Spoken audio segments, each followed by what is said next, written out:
Healthy cows are a prerequisite for animal welfare, sustainable farms and stable economy in farming. This is also the key to keeping antibiotic resistant levels down.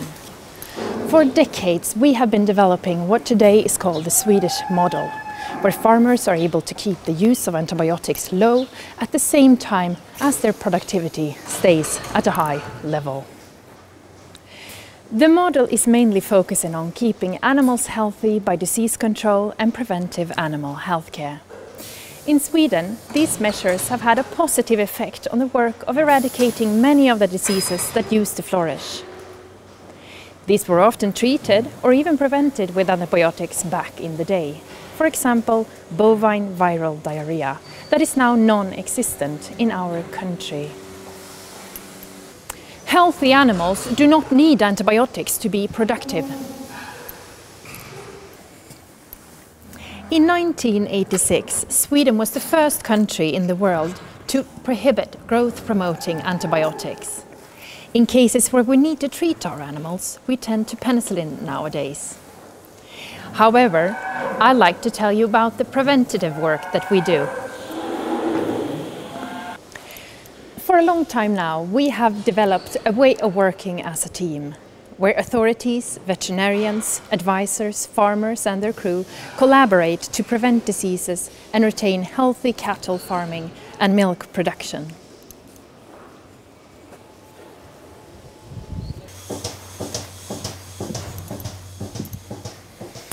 Almost all farmers register and keep their data in some form of system. However, the national herd database called Kokontrollen, or the cow control, is the largest one. 77% out of the 3,000 Swedish farmers in total are connected. Through this database, we can efficiently track and analyze data sets. It enables us to develop new solutions for each farm. We can still collect data and work according to the model with the non-connected ones. It just takes a bit longer. Being connected to the system Kokontrollen has a proven positive effect. Farmers report that it's very profitable in the long run. Insights gathered from the data about each farm directly results in targeted and quick improvements. Farmers easily see this and become advocates of the system and the way of working. Right? Absolutely.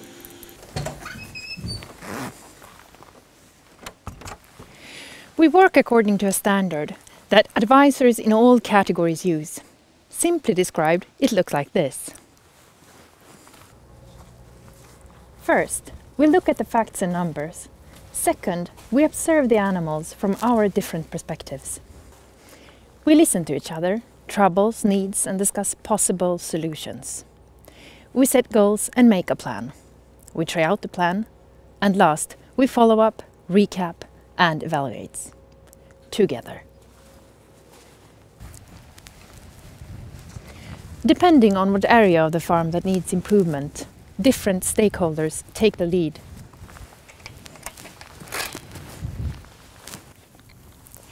If actions are needed within animal health, then the veterinarian takes the lead.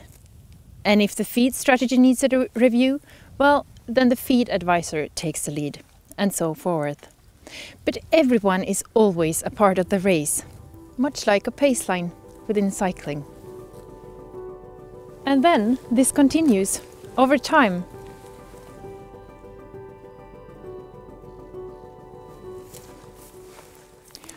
We have developed a scientifically based tool used for guidance, where fundamental actions and goals are described in what we call the health pyramids.